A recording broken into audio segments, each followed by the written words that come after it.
You are alone in a mountain hut. The fireplace is burning. It's warm inside. There is not much stuff in this cottage. It is 7 kilometers from the nearest village. There is a bed, a small table and a few books on the shelf. It's a snowstorm outside. The sound of the wind comes in from under the door. You throw some thick wood into the fireplace. You pick up one of the books on the shelf at random and lie on your back on the bed. The bed is soft enough to cover your body. The book hasn't been touched for a long time. It's still dusty. You open the cover, but reading is as difficult as climbing a mountain right now. You are that tired. The first page, this is a true story. The names have been changed in the story, but the events are completely real. You turn the other page in curiosity. You are starting to read. Part 1. Who is everyone? Finally, the all-terrain vehicle had reached in front of a wooden hut. John had planned this vacation for a long time. He had already made his reservation when there were 6 months before the annual holiday. 2 weeks alone in a mountain hut. Accommodation only. All requirements are brought by the customer himself. He chops his own wood to keep warm. The driver unloaded John's 2 suitcases and wished them good luck. This was a very desolate mountain hut. All that can be seen around is trees, birds, a creek in the distance and a huge forest. John lit the fireplace first. As he was taking his belongings out of the suitcases, he heard the sound of a car outside. The driver got out of the vehicle and left 2 suitcases. Then a woman got off. The driver was already out of sight as John headed for the door. They came face to face with the woman at the doorway. The woman's face was terrified. John jumped right in. "Please don't be afraid. My name is John. I came here on vacation for 2 weeks, and while I was thinking I would be alone, a car brought you. Forgive me. Of course, I'm glad to see you, but I'm also confused. Because I didn't see any other cabin here." The woman paused. "Hello, my name is Lisa. I also booked this cabin for 2 weeks. Was it a mistake? Did they sell the same cabin to 2 different people?" John invited Lisa inside. "Let's not talk outside in the cold. Please come inside. I just lit the fireplace. I'll bring your suitcases inside." Lisa immediately approached the fire in the fireplace. He took out his cell phone, but it wasn't picking up. Then, their eyes met and they thought the same thing. The car that brought them would come back to pick them up in 2 weeks. They both read each other's minds. "John, there's not much we can do for now. except put up with me for 2 weeks." Turning her eyes to the carpet on the floor, she smiled. Together they took the water containers in the hut and went to fetch water.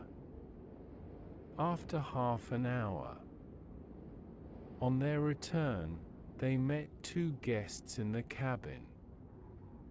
"John, hello, who are you?" The man inside said, "Here's the owners of these suitcases also showed up." He said to the woman sitting at the table, "My name is Tim and this friend's name is Sarah. We thought that the cabin was mistakenly booked for 2 people, but I guess one cabin was booked for 4 different people. When we got out of the vehicle, we thought there were other cabins here. But we were wrong."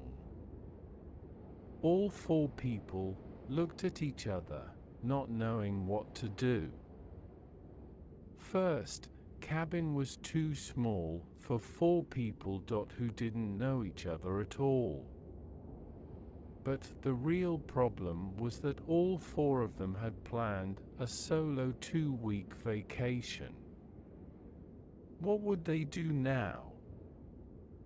Part 2. What's the new plan? As the night fell, the snow was falling more heavily. They sat at the table.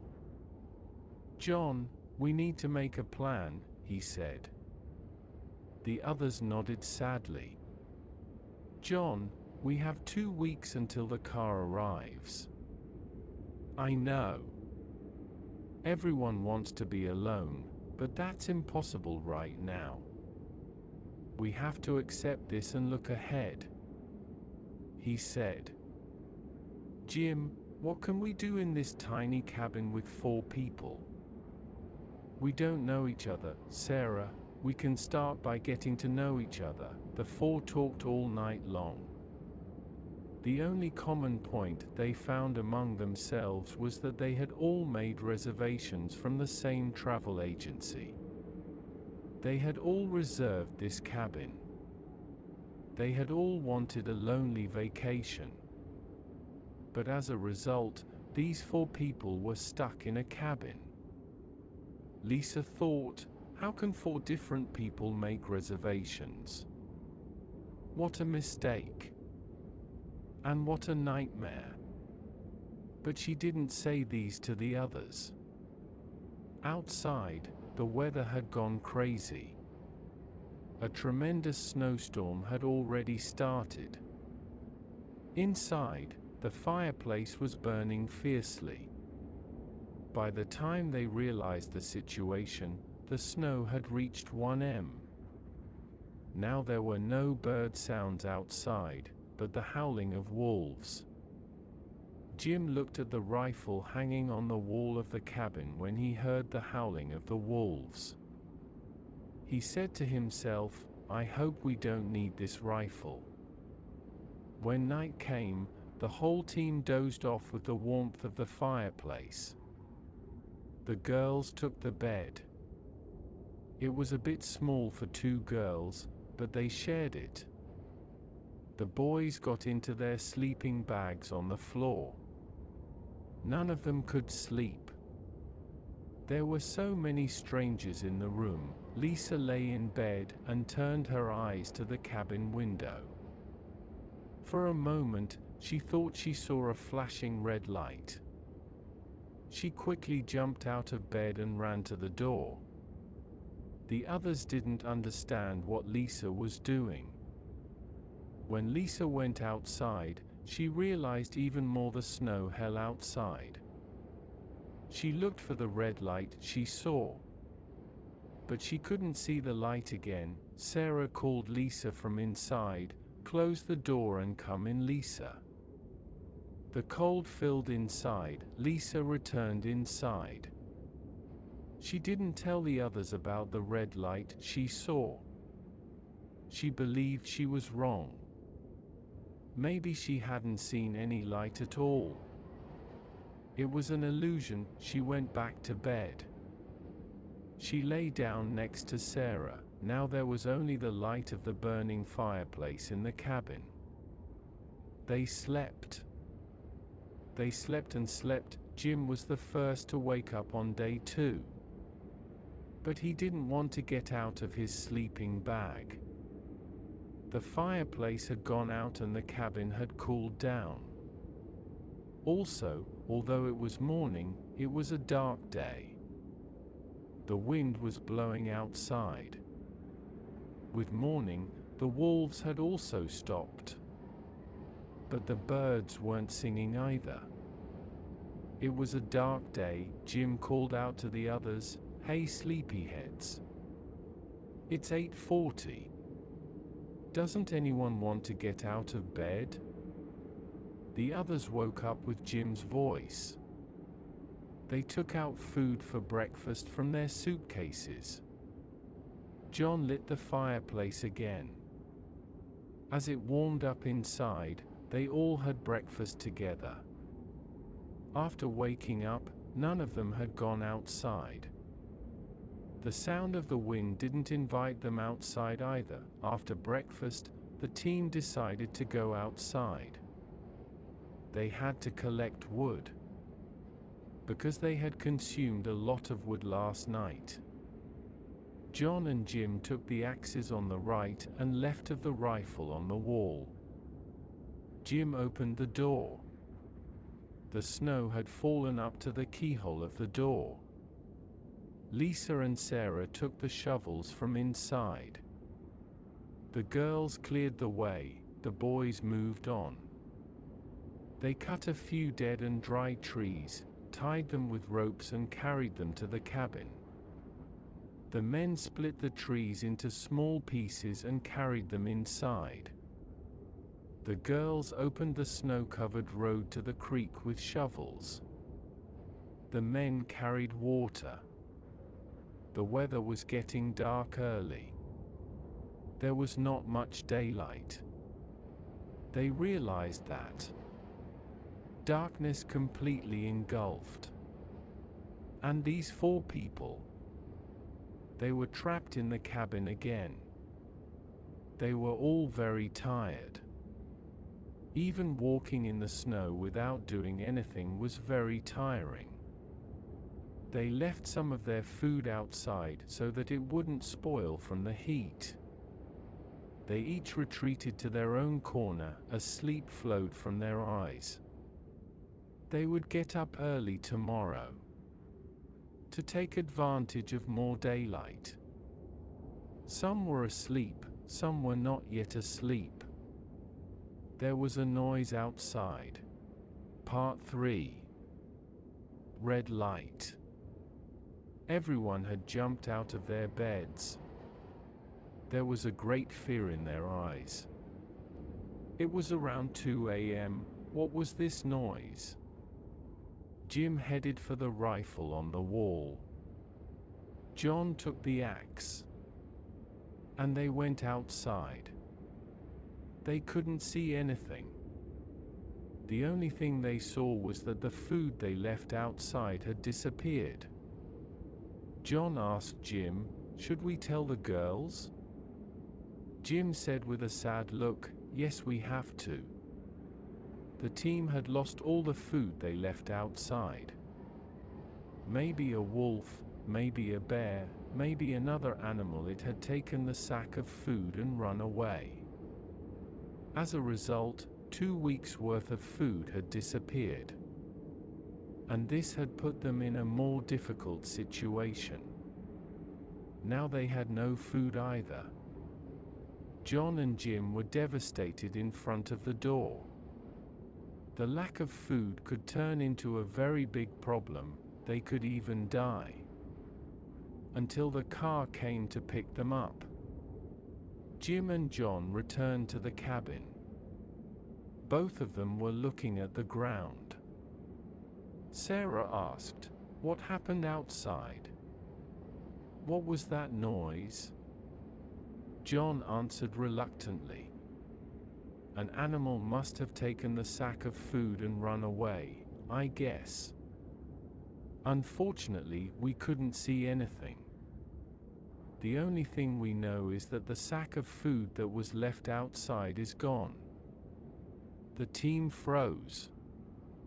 Lisa, did we lose all our food? Jim said yes with sorrow. Then he threw 2 thick logs into the fireplace. Everyone was devastated. What would they do without food? None of them had any hunting experience.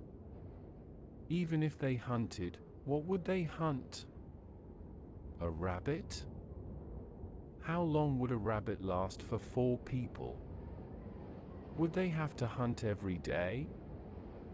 What could they hunt with a rifle? How many bullets did they have? All the questions were flying in the middle of the room. They were all sitting in the cabin, tired of all these problems that came one after another. First, a vacation that was only imagined. Then the difficulties of cutting wood. Now they had lost all their valuable food. What else could happen to them? The girls cooked their dinner from the last food in the cabin.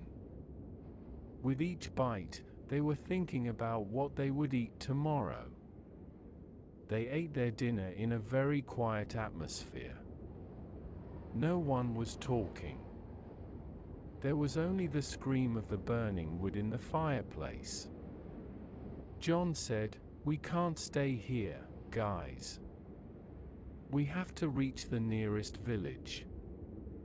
There is no food left. Only a few cans of tuna and beans.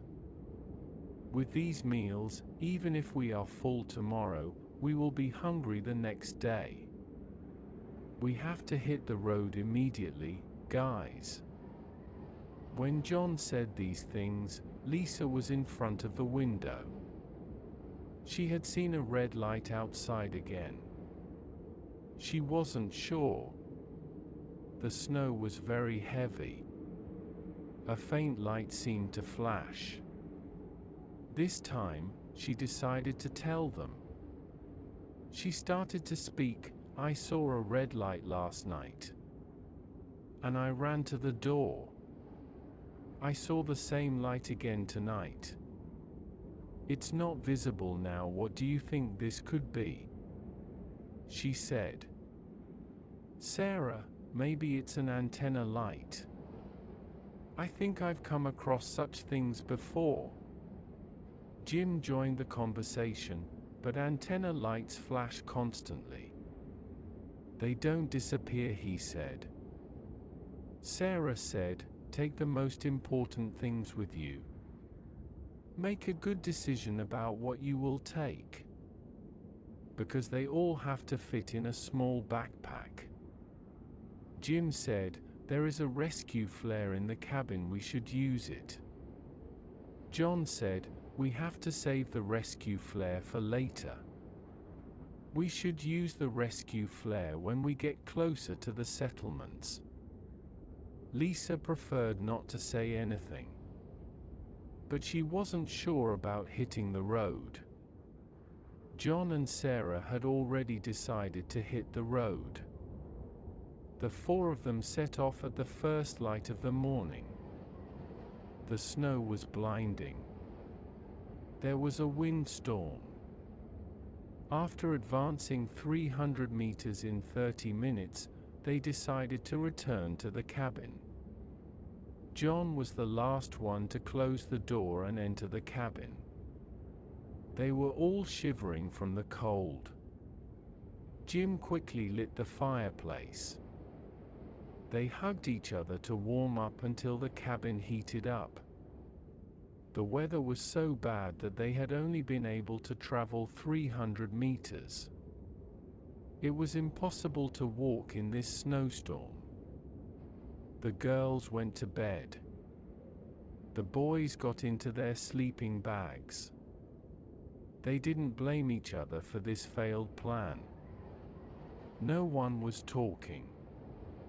The fireplace was burning fiercely. The sound of the wind was mixing. Part 4. No way out. For the rest of the failed day, the team spent all their time quietly in the cabin. When night came, they fed the fireplace and went to sleep. When everyone woke up, Jim was gone from his bed. He had taken his rifle and left. They panicked. Had Jim gone out to escape? Could he have abandoned the others? John, Sarah, and Lisa were still in their beds when they heard a rifle shot from outside, far away. Sarah said, "I think Jim went hunting." John got out of bed and went outside. He couldn't see anything outside, so he went back into the cabin. The cabin was warm. They no longer put out the fireplace at night. They kept the fire alive all day. 20 minutes later, Jim entered the cabin with the rabbit he had shot in his hand. His eyes were shining. As someone who had never hunted before, he had returned successfully from his first hunt. The others couldn't believe their eyes. They congratulated him. John and Jim went away from the cabin and removed the rabbit's internal organs. They took the meat and returned to the cabin. The girls brought wood to the cabin. By noon, the snow had increased in intensity. There was a thick fog in the distance. The team went and got water from the stream before it got dark. The team returned to the cabin after getting water. John and Jim started cooking the rabbit meat. Sarah and Lisa placed the wood on the fireplace. The smell of rabbit meat began to spread throughout the cabin. Everyone's stomachs were rumbling. They would be able to eat fresh meat for the first time in a long time. When dinner was ready, everyone sat at the table. They ate the rabbit meat with pleasure. Jim said, "This is the most delicious rabbit meat I have ever eaten in my life."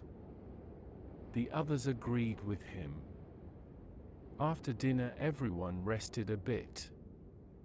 The snowstorm outside was still going on. Jim browsed through the books on the shelf. He took one of them and lay down on the fur in front of the fireplace.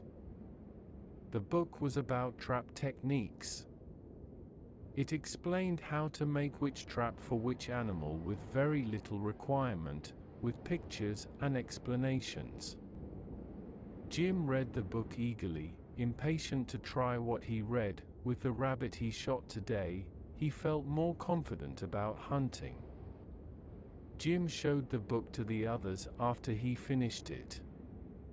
"Look, it explains trap techniques here," he said. "Maybe we can try them." The others also liked his idea. Jim started making traps. The others helped him. For the rest of the day, they stayed in the cabin and tried to make traps with everything they could use. They had a satisfying meal with a plump rabbit that was the catch of the day. But they didn't know what the future days would bring. They were living a life full of dangers. Jim had managed to shoot the rabbit with an old rifle. John wanted to try hunting with handmade traps. As the sun set, they packed their belongings and looked for a safe place to sleep. They would set their traps where they saw animal tracks. After they entered the forest and placed their traps, they returned. Lisa was watching John and Jim from the window. She couldn't see outside because of the snow and darkness, but she didn't give up looking. Sarah threw wood into the fireplace. She watched the sparks of fire. Every minute that passed in expectation scared them more. Finally Lisa said, "I see their flashlights, they're here." Sarah opened the door. Jim and John, who had turned white because of the snowstorm, entered. "John, we set the traps. Pray that all the traps are full tomorrow," he said. "Jim, a few of them, it's okay if they are full." Together, they prepared dinner. Before the meal, they all prayed. Their prayers were for the traps they set in the forest to be full tomorrow. They would go and check the traps tomorrow morning. But it was evening, the meals were eaten, and it was bedtime. Now they went to bed very early and got up with the daylight. Time was no longer measured by the watch on their arms. The measure of time was now only daylight. Part 5. Time to check traps. John and Jim reached the spot where they had set up their first trap after walking for 45 minutes. The trap was empty. They reached the second trap. It was empty too. Their hopes were dwindling. The third trap was also empty. The fourth trap had blood traces. The trap was broken and the animal had escaped. The two men started to follow the blood traces. John whispered quietly, "I think it got injured while trying to get out of the trap." Jim nodded in agreement. They followed the blood traces, looking for the animal that had escaped from the trap. They were moving in a different direction from their trap line. 35 to 40 meters ahead, a rabbit was stuck in the bushes with the ropes of the broken trap. They caught the rabbit. They cut and cleaned it right there. They returned to their trap line. What they had read in the book had worked. They checked the other traps with the joy of not having empty hands. They found a frozen, stiff squirrel in the 9th trap. On their way back, they made all the traps ready again. Sarah and Lisa were bored to death in the cabin warmed by the fireplace. Sarah started to walk back and forth in the cabin. She looked at the books on the shelf, but none of them interested her. She looked at Lisa, but she was buried in a boring magazine. She looked out the window, but the snowy landscape did not satisfy her either. She wanted to scream for a moment, but she kept quiet. Then she thought, what if Jim and John come back empty-handed? She wanted to erase this question from her mind, but she couldn't. For hours later, John and Jim returned to the cabin. They entered as proud men who had returned from their hunt. They brought the darkness of the evening with them. The girls applauded John and Jimmy. They wouldn't be hungry today, and they would eat lots of meat. While John, Sarah, and Lisa were preparing dinner, Jim was again reviewing the book on trapping techniques. Jim called out to John, "Come over here, I want to show you something." He showed John a page from the book and said, "Look at this." John looked at the page indifferently. Now he was very hungry and couldn't think of anything but eating. "Yeah, another trap," said John. "We can catch animals. Maybe we can hunt deer. What do you say?" "John, let's talk after dinner, Jim," he said. Jim persistently tried to persuade John. "Look, John, this trap is very simple. All you need is a string, a stick, and some bait. If you tie it to a tree and put the bait, when the deer come to eat it, The rope stretches and the stick falls on the deer's neck. So the deer suffocates and we have plenty of meat. We eat. John, Jim, this is very dangerous. What if the trap doesn't work and the deer attacks us? What if the trap catches another animal? Maybe a bear or a wolf. What are we going to do? Jim, then we'll run away. But we have to take our chances. Let's not miss this opportunity. John, okay Jim, I'll go with you. But let's have dinner first. Sarah and Lisa are waiting for us. Jim, okay John, let's eat. Maybe tomorrow will be a historic day. Maybe we'll catch our first deer. John, I hope so, Jim. I hope so. After dinner, Jim and John reviewed the materials to set up a more effective trap. Sarah asked suspiciously, "Do you really think you can catch a bigger animal?" John and Lisa turned their faces to Jim, waiting for the answer to this question with curiosity. Jim answered confidently, "Give me a few days, Sarah. I will bring you a bigger prey. It could be a deer or a wolf. I don't know yet." They all laughed at this. They were in good spirits.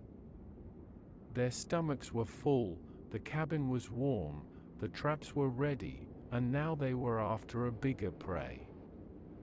As the wind leaked in from under the door, plans were made, promises were given, and they swore for a big hunt. These 4 people from completely different worlds seemed like the last 4 people left on Earth. They had no news from the outside world, nor did they meet other people.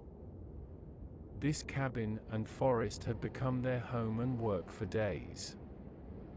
Being alone in nature was better for them every day than being alone in crowds.